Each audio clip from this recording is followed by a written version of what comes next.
Good afternoon, and thank you to everyone for joining QuantumScape's first quarter 2026 earnings call. To supplement today's discussion, please go to our investor relations website at ir.quantumscape.com to view our shareholder letter. Before we begin, I want to call your attention to the safe harbor provision for forward-looking statements that is posted on our website as part of our quarterly update. Forward-looking statements generally relate to future events, future technology progress, or future financial or operating performance. Our expectations and beliefs regarding these matters may not materialize. Actual results and financial periods are subject to risks and uncertainties that could cause actual results to differ materially from those projected.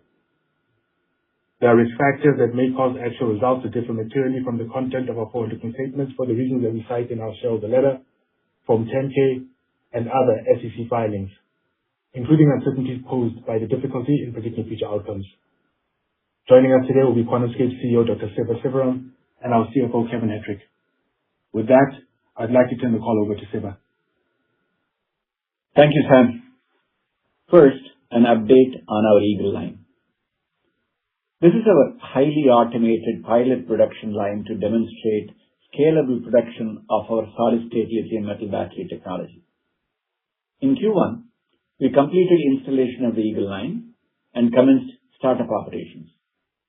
We are producing initial volumes of QSE-5 cells, and we have been working to continuously improve all aspects of Eagle line functionality, such as equipment uptime, line throughput, control systems, and process stability. We've been integrating advanced AI models into the Eagle line, and we have seen substantive progress on cell quality and reliability.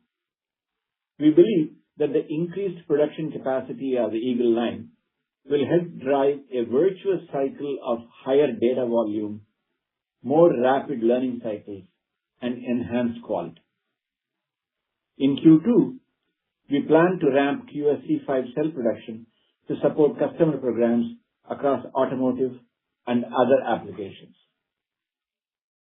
Development work for EV applications remains our core focus and our largest source of customer billings.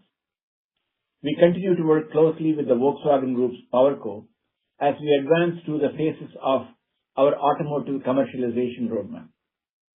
The next phase is field testing.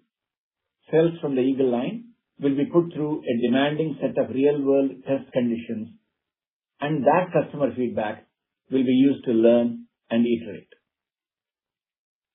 Beyond our work with Volkswagen, in Q1, we shipped cells to an automotive JDA partner for testing. We continue to work through our 2 JDAs with top 10 global automotive OEMs to bring our solid-state lithium metal technology into their vehicle programs. In addition, this quarter, we successfully completed our technology evaluation with another top 10 global automotive OEM customer. Their engineers performed hands-on testing of our technology and ran competitive benchmarks against other solid-state technology approaches.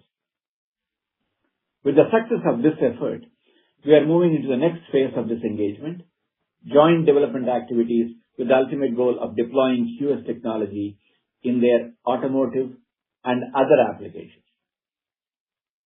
Next, an update on our QS ecosystem. This is the cornerstone of our capital-light business model. By teaming up with world-class companies across the value chain, we can bring our technology to global scale faster and more efficiently. These alliances are a force multiplier for our commercialization efforts as we distribute our technology know-how to trusted partners. We continue to work closely with both Murata Manufacturing and Corning on scaling up production of our solid ceramic separator using our groundbreaking Cobra process to build a global value chain necessary for gigawatt-hour scale production of QS technology. Our ecosystem partners are also investing in QS proprietary hardware and systems to produce our ceramic separator. We see this as a clear sign of their commitment to our ecosystem as well as a source of customer billings. In Q1, we recorded our first customer billings from our ecosystem. Next, a word on new markets. We believe our high-performance solid-state design has compelling attributes to address the evolving energy storage needs of AI data centers, where conventional lithium-ion technology faces safety and performance limitations. Driven by massive compute demand, data centers are transitioning to 800-volt DC designs and adopting power systems architecture and technology from the electric vehicle industry. We see this as a natural fit for our no-compromise solid-state battery. In-rack energy storage and power delivery is a large and fast-growing market, and the higher energy density of our battery technology can enable increased compute density for AI factories. In addition, we have seen strong customer interest in our battery technology from global players in the military, aerospace, and government sectors. Our battery technology unlocks step-change improvements in both energy density and power simultaneously. Combined with the superior safety of our solid-state design, this is a highly attractive combination for these advanced applications. Our anode-free architecture also has supply chain benefits for these customers. Conventional lithium-ion batteries require graphite that is almost exclusively sourced from China. In contrast, our battery design is graphite-free, eliminating a major pain point for defense applications. To conclude, I want to take a moment to look at the big picture. The world's energy system is experiencing rapid change. The way we produce, store, and use energy is undergoing a once-in-a-century transformation. From electric vehicles and AI data centers to grid storage, drones, and aerospace, the future of the world economy is being built on electrification, electrotech. To give just one example, the speed of change and growth in the AI data center market is breathtaking. The technology of the past is struggling to keep up, and innovations in energy storage are essential to this transformational change. Thanks to our years of careful planning, consistent execution, and constancy of vision, QS is in the middle of this electrotech story. From geopolitical disruptions to the energy system and supply chain risks for critical materials, to the explosive growth of electrification across the world economy, the tailwinds for our technology have never been stronger. We believe we have the differentiated technology, world-class team, ecosystem partners, and customer relationships to capitalize on this revolution. Even as we tackle the challenges still ahead, our dedicated team is motivated by a market opportunity that is global in scale and growing every day. We look forward to updating you on our progress over the months to come. With that, I'll turn things over to Kevin for a word on our financial outlook. Thank you, Siva. GAAP operating expenses and GAAP net loss in Q1 were $109.2 million and $100.8 million respectively. Adjusted EBITDA loss was $63.2 million in Q1, in line with expectations. For full year 2026, we reiterate our adjusted EBITDA loss guidance of between $250 million and $275 million. A table reconciling GAAP net loss and adjusted EBITDA is available in the financial statement at the end of this shareholder letter. Capital expenditures in the first quarter were $10 million. Q1 CapEx was primarily composed of final payments related to the Eagle Line. For full year 2026, we reiterate our capital guidance of between $40 million and $60 million. Customer billings for Q1 were $11 million, representing a mix of customer development activities and ecosystem partner payments. Customer billings as a metric represents the total value of all invoices issued by QS to our customers and partners in the period, regardless of accounting treatment. As a reminder, customer billings may vary from quarter to quarter due to fluctuations in activity as we progress through various phases of engagement. Customer billings is a key operational metric meant to give insight into customer activity and future cash inflows. The metric is not a substitute for revenue under U.S. GAAP. We ended Q1 with $904.7 million in liquidity and will remain prudent with our strong balance sheet going forward. As always, we encourage investors to read more on our financial information, business outlook, and risk factors in our quarterly and annual SEC filings on our investor relations website. Thanks, Kevin. We will begin today's Q&A portion with a few questions we received from investors or that I believe would interest investors. Siva, you've outlined our strategic blueprint and laid out our 2026 goals. With the first quarter behind us, can you describe the progress on our core annual goals? Thank you, Sam. The Eagle Line is central to us. We are using the Eagle Line to demonstrate scalable production so that our licensing customers can take our technology and scale it up. You can measure progress in two ways, the technical side and the commercial side. On the technical side, the Eagle Line is making the expected progress as we ramp up. The team has been doing great work together with PowerCo. The day-to-day is all about getting the details right.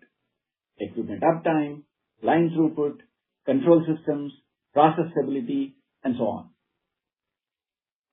The improvements we have made in reliability are enabled by some of our new AI models that take data from our metrology, make determinations about the quality faster, more accurately, and more consistently than a human could possibly do.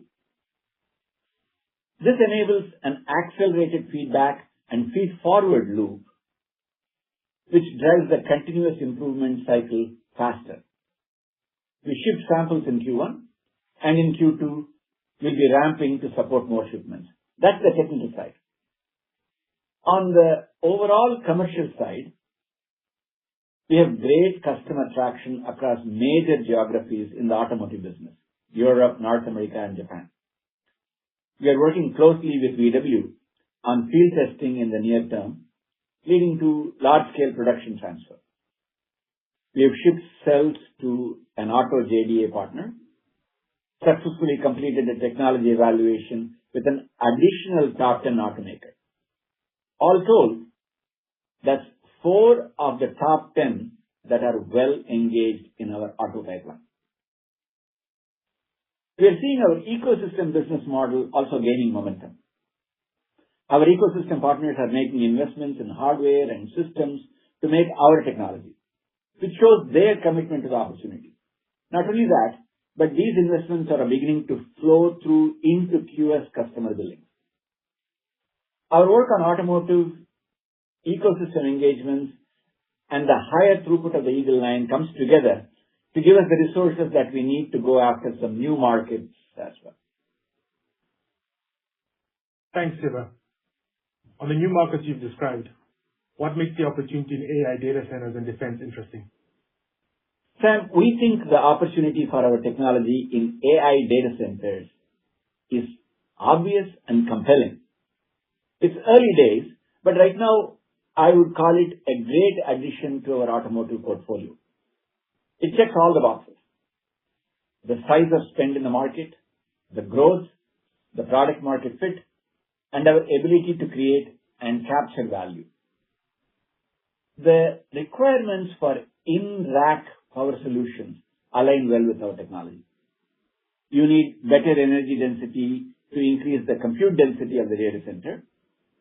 You need the power performance, charge and discharge, to provide power smoothing for these AI workloads, which from the battery's point of view is almost like being on a racetrack. And safety really matters for a data center, where operating temperatures are higher and a fire in a GPU rack could easily cost millions in damage and downtime. Our differentiated technology allows us to do things traditional lithium-ion cannot do. Better performance with better safety lets you get closer to the system and provide power over the last meter. We are staffing up for this opportunity, as well as other markets like military, aviation, and space. We have added Ross Niebergall to the board and Dr. Mark Mabry as an advisor to help us with these opportunities. And their expertise and networks are extremely valuable. We are really excited about these new markets, and we'll be shipping samples from Eagle Line to meet the increasing inbound customer interest. Kevin, we reported our first customer billings from ecosystem partners this quarter. Can you explain why that milestone matters and what it demonstrates about the longer-term economics of our business model? Our first customer billings from ecosystem partners are an important milestone for 3 reasons. First, this is an indicator of ecosystem investment in our technology platform. We believe this accumulation of investment by partners is an amplifier that is a strength of our capital-light business model. Second, these billings are an additional source of cash flow into the company as we transfer equipment, processes, and know-how that enable our partners to move faster while retaining QS ownership of the core technology. Third, similar to our business model with customers, we plan to earn longer-term ecosystem licensing payments and royalties. We believe these ecosystem payments will be an important driver of shareholder value creation. As a reminder, we define customer billings as the total value of all invoices issued by QS to our customers and ecosystem partners during the period, regardless of accounting treatment. This is an operational indicator rather than a substitute for GAAP revenue. The amount and accounting treatment can vary by agreement and by quarter, but taken together, we believe they demonstrate growing external validation of our technology and the flexibility of our business model as we scale. Okay, thanks so much, Kevin. We are now ready to begin the live portion of today's call. Operator, please open up the line for questions. Certainly. And our first question for today comes from the line of Winnie Dong from Deutsche Bank. Your question, please. Hi, thank you for taking my question, sorry. I was wondering if you can potentially qualitatively characterize the ramp of QSE-5 production in 2Q. It seems like there's going to be some steep, quarter-over-quarter improvement in terms of the output, but was wondering if you can characterize it for us, perhaps like qualitatively or even directionally. Thank you. Winnie, yes. We are beginning the ramp of the Eagle Line in Q2. As you would expect with a highly automated line such as the Eagle Line, once we have installed and started beginning the initial volume of cells, we need to continuously improve the uptime, the throughput, the control systems, the process stability, all of this to continuously improve. And then there is a ongoing demand for samples from our automotive customers and from these new markets that we are attempting to enter. And these demands pile up. So Q2 we begin ramping and will continue to go up, satisfying these demands through the rest of the year. That gives you a good feel for how fast we are ramping the Eagle Line, Winnie.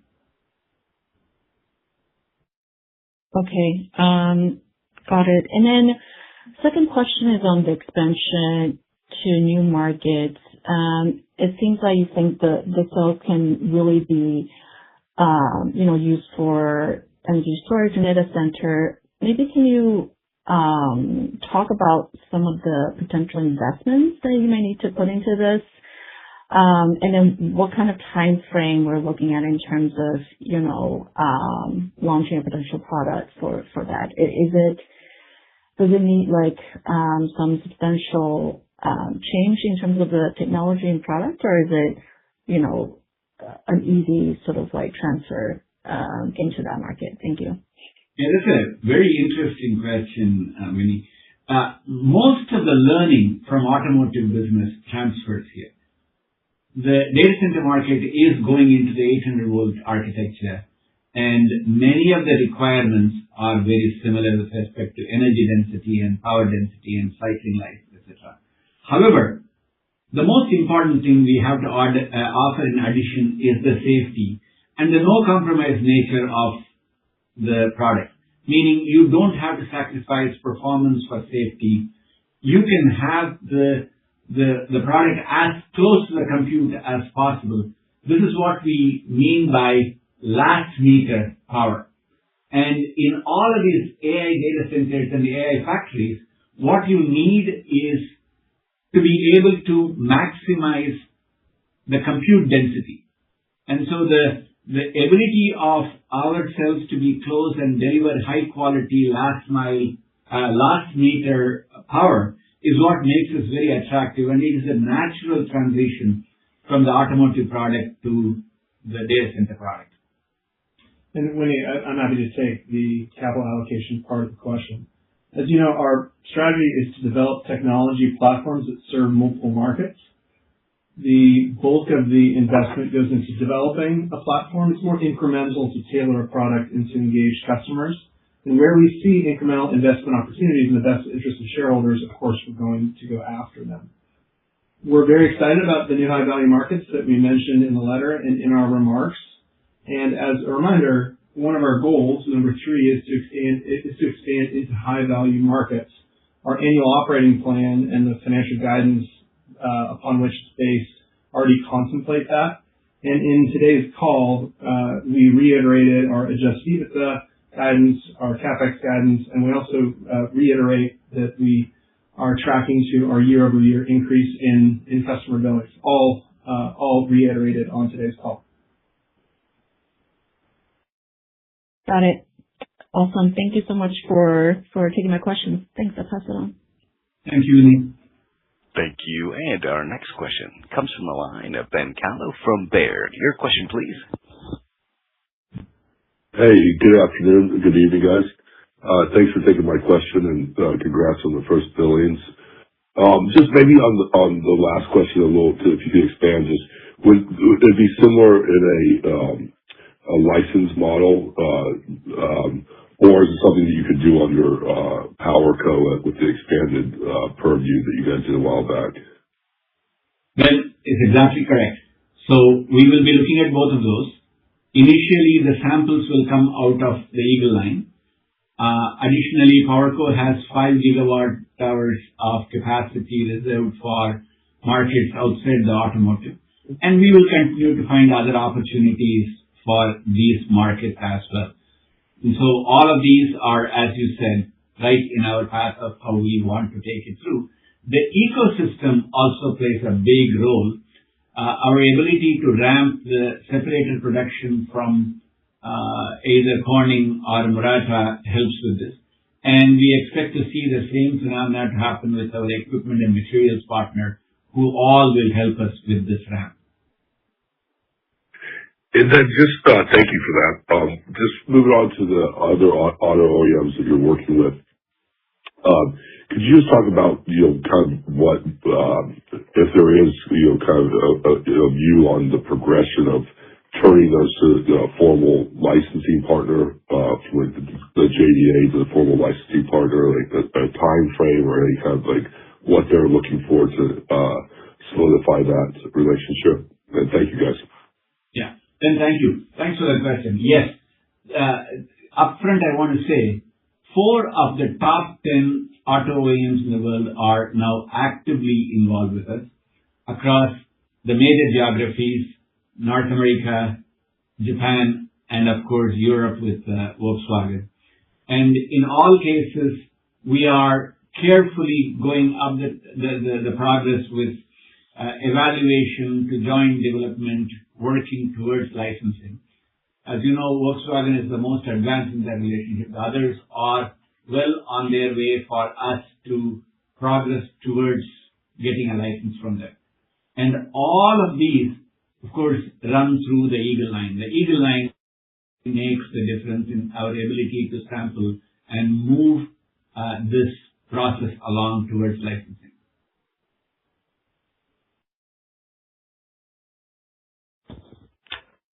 Thank you. And our next question comes from the line of Mark Shooter from William Blair. Your question, please. Hey, team. Thanks for taking my question. And Kevin, it was great to see you at the conference. Congrats on all the progress this quarter in the Eagle Line and the new auto engagement.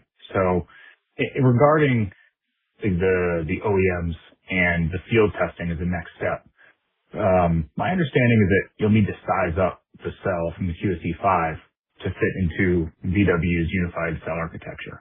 So do you still need to do that for field testing with them, or are they now taking the QSE-5 to field test, or is another customer that you're working with leapfrogging VW and beating them to field testing? Mark, very interesting question. Yes, we are field testing with the QSE-5. As we demonstrated with the Ducati bike last year and onwards, they will be field testing. But you are absolutely right. VW has the unified cell to work with, and they are working closely with us to design that cell as well. And I expect that each one of our OEM customers will want their specific form factors as well. And we work with each of them. This is one of the biggest advantages of the licensing business model, is that our separator can handle all these form factors, but they will be working with us on how to ramp on their specific needs. Great, Siva. Thank you. That's very helpful. Switching to some other markets here, it's very evident where you're trying to go by the people you've added to the board with the former military defense contractors. So I'll ask about the potential drone market in aerospace and defense. Your auto sample cell, the QSE-5, has a significant performance advantage for autos. But I'm wondering if there's some juice left per se, and if you were to redesign that for a drone spec, because drones, they require higher specific energy density, but also they don't need as much cycle life. So I'm wondering if there's knobs to turn, like separator thickness and cell packaging, where that could give you some torque on some performance improvements. You are 100% correct, Mark. One of our goals for this year is go beyond the QSE-5. As we keep repeating, we are just at the start of this S-curve. There are many levers still left to move us up the performance curve. And please allow us to come and show you what we are developing sometime later this year. And they'll be applicable not just to the drone market, but to all other markets as well. So we will continue to push the technology frontier for all of this. The separator technology, the ceramic separator, is the key to our cell's architecture and its performance. And we will continue to evolve in all fronts to make the cells adapted to different applications. Appreciate the time. Thank you, Siva. Thank you. And as a reminder, ladies and gentlemen, if you do have a question at this time, please press star 11 on your telephone. Our next question comes from the line of Mark Delaney from Goldman Sachs. Your question, please. Hi, good afternoon. You've got Ayush Ghosh on for Mark Delaney. Thank you for taking the questions. On billings, how should we think about the potential increases in billings going forward, considering you recorded the first billings from the ecosystem and also with the new JDA and other non-auto end markets? Ayush, thank you for the question. In fiscal year 2025, we recorded approximately $19.5 million in customer billings. In Q1 26 on this call, we recorded $11 million in the quarter. If you recall, our guidance is to increase billings year over year, 2026 compared to 2025. And we reiterate that guidance today.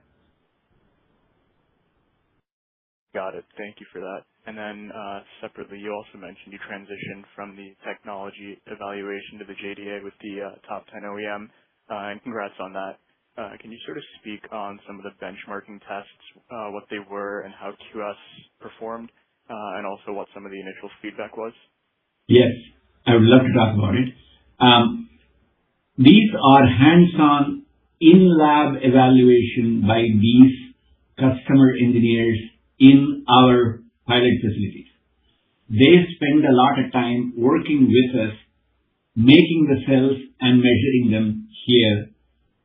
and they have a lot of experience in solid state in their own labs, and of course, all OEMs kick the tires from around the world. And these are top 10 OEMs. They are not novices to this technology, and they get actively involved with us. And for us to feel good about moving to the next stage, that makes us feel good and sort of ratifies our own confidence in how far we have been in this differentiated technology. Thank you for the time. Thank you. And our next question comes from the line of Laisha Zach from HSBC. Your question, please. Hi, Ziva. Can you hear me? Yes. Hi, Laisha. Hi. How are you? Thanks for taking my question. I just have one very quick on timing.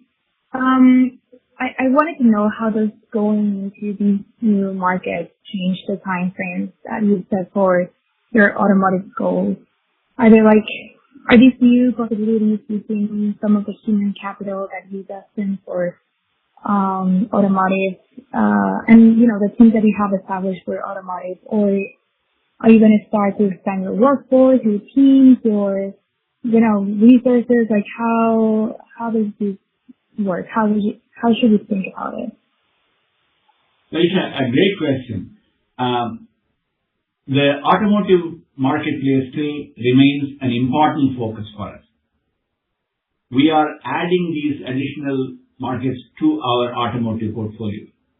We are adding customers in the automotive marketplace. 4 of the top 10 are joining us.